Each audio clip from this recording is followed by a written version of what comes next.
Hey everyone, my name is Jennifer and I work at Venture Out Nursery here on beautiful Whidbey Islands. Today we're going to be talking about container gardening. I've already put together one for the shade. There we go. We've got some impatiens in there, sweet potato vine. We've got lobelia, even some wandering purple. So I've got a couple things that are going to spill over, something that's going to get tall and big. Everything in here is an annual, and the benefit to that is that they are going to bloom all summer long. Now I'm going to be putting together a container for full sun.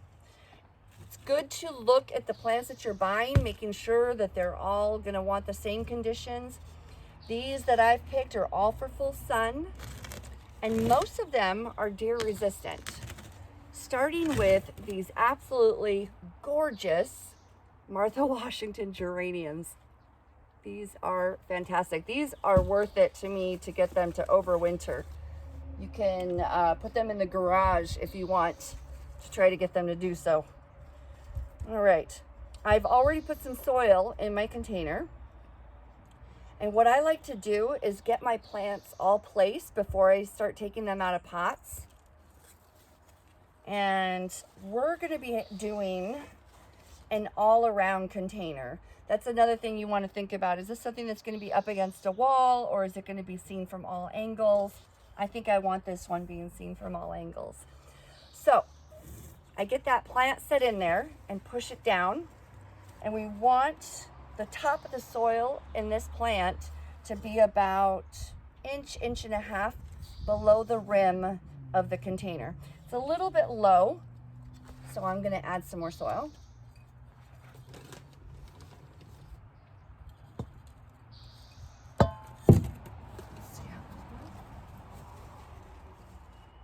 All right, that's about where I want it.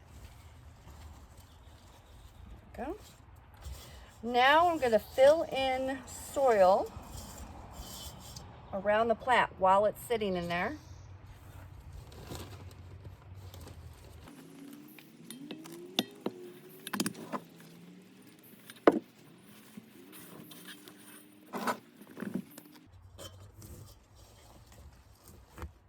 Okay. Sweet potato vine. This is a wonderful plant for gorgeous foliage. I chose a dark foliage. I'm going to put this guy right in front, and that's going to spill way over. Let's see. Him right there. I know where I'm going to put him, so we'll set him aside for now. I love the contrast of the orange and the pink, so we're going to get some marigolds in there.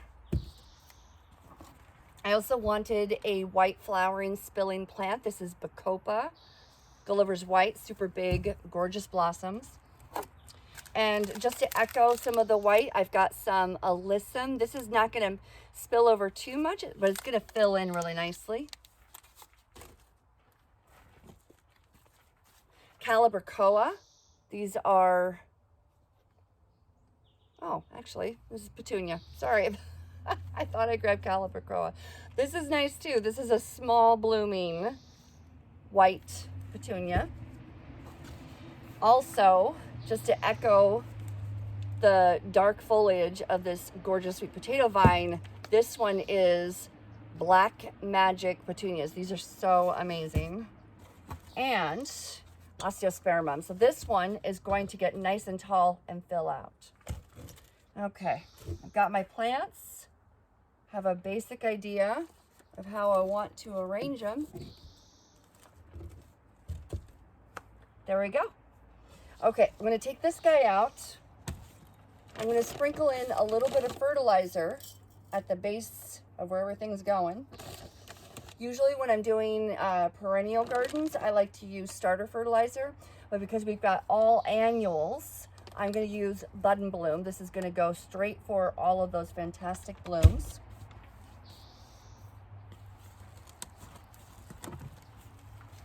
Going to massage the plant while it's in the pot. I don't like to mess with them too much while they're out. Get my fingers at the base of them. If it's really rooty at the bottom, I kind of go through and break it apart a little bit. If it's not too bad, I just put it right in. This one's got some healthy roots, so I'm just going to break it up a little bit just to encourage those roots to go out.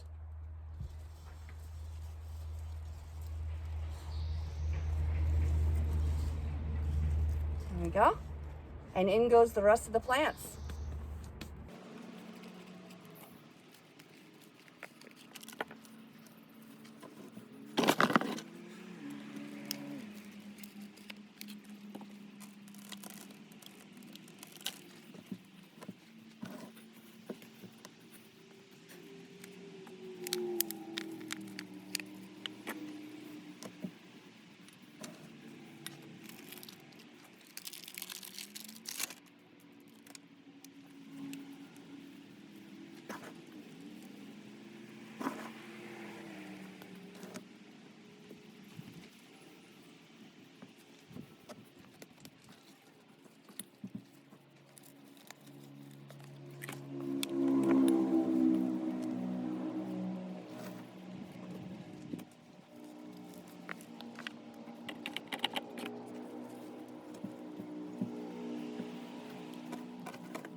Okay, so I had one marigold left over. That's okay. I'm just going to set that aside. I think I got everything in here that I wanted.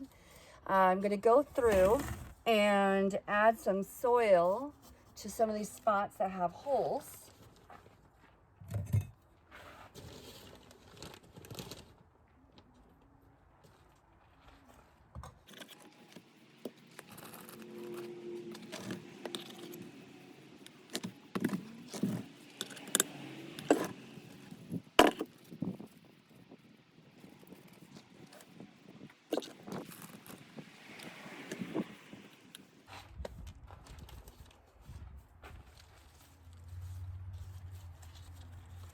All right, everything feels like it's got soil in between it.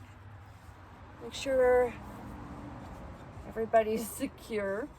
All these plants are going to be super friendly with each other. When I'm dealing with annuals, I don't mind jam packing things in there. It just makes everything spill out prolifically. You're going to get a big giant effect with this. There we go. After it's all in there, I like to kind of look around, see if I've got any leaves under dirt or broken branches, yucky leaves, pull those out. I like to collect all of my tags and put them all together at the back of the container so that I remember what I put in. If somebody's like, oh my gosh, I really want one of those, you can tell them what it is. There we go. After it's all put together, you could sprinkle a little bit more fertilizer in there. Just kind of here and about. Scratch it into the surface. And then you want to water it in really well. That'll get rid of any air pockets that might have gotten left in there. Remember to water your container garden. I like to check it a couple times a week when it starts getting really warm out. Getting your fingers in the soil, and if it's dry about an inch down, give it some water. And there you go. You got a container garden. Thank you for watching.